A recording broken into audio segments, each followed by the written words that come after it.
All right, this is Mr. Goldberg, and this video is really for the teachers. What I'm going to do here is show you how you can take your marks from Markbook, those of us using Markbook, and display them, a current set of marks for your class, and eventually post it to Google Classroom. So I'm in Markbook now. I have this fake class here. I've just taken one of my classes and changed the names around. So these are all fictitious people, of course, and old set of marks. So don't worry about that. So what I'm going to do is go to the class report and then click on the HTML button to create an HTML file. So you save to HTML. So you click here, and sorry, what it's going to do is I usually like to put all the entries, not just the last 10. It's going to create a mark list. I'll just click that button. And yeah, you save it. I'm just going to save it to my desktop for now. And the saving isn't so important, so I'm just going to save it. But more importantly, it'll say, do you want to view the page? Yes. Click yes there. And when you do this, you see the marks. Now, they're all listed by code name. The code names have to be given to your students.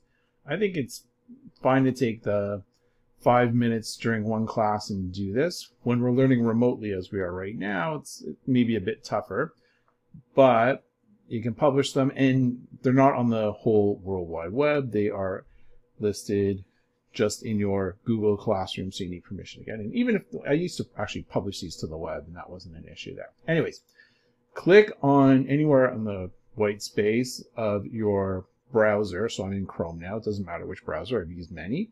I'm now hitting Control A to select all. Control button A, then Control C to copy. So I've just copied everything that's on this screen here. And now what I'm going to do is I have a doc set up, but you don't even have to have this set up. This is from before. So fictitiously from before, of course. So I'm going to highlight everything here and delete it just to make sure it's all deleted. I have this nice little heading here because I think it's nice. I don't like the one that Markbook comes up with. So I've just pressed Control V to paste. I did that really quickly, or Control or right click paste. And I'm not going to worry about the formatting for now. It does this heading, and I don't really like it. But what I will do is I will change the date to today's date. Happens to be April 24th, 2020. I just delete all this. I put the school. I'm at Martin Grove Collegiate with the course title and code, and in a matter of, what was that, 20 seconds, the file is updated. So now what happens is you go to your classroom. I'm using the golf team classroom. I coach the golf team, and I already have a file set up here, at least an entry set up. It's set up like a material. So what I did was I clicked on create, made a new material, and I called the material marks, and it's under the topic marks. And then once you go in here, you simply attach actually here I can edit it and show you. You can add the file from your Google Drive, and that would be this marks program here.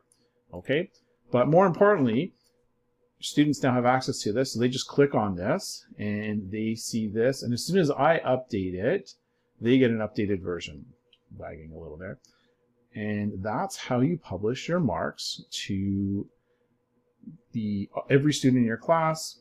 In like literally it takes about 20-30 seconds. I talked a lot over this, but everything's updated, and since it's in a Google Doc, you don't have to worry about multiple versions of it. It's one version, it gets updated. As soon as it's updated, I'll tell the students, sometimes they're on it already, I'll just tell them refresh your screen and the new marks will appear. So I put a test entry in or some other entry in. Oh, by the way, marks have been updated. They don't run to me now, they run to the computer. Works fabulously. All right, hope you enjoyed it, and Mr. Goldberg signing off. Hope I'm repeating myself. Hope you enjoyed it again, and take care. See ya.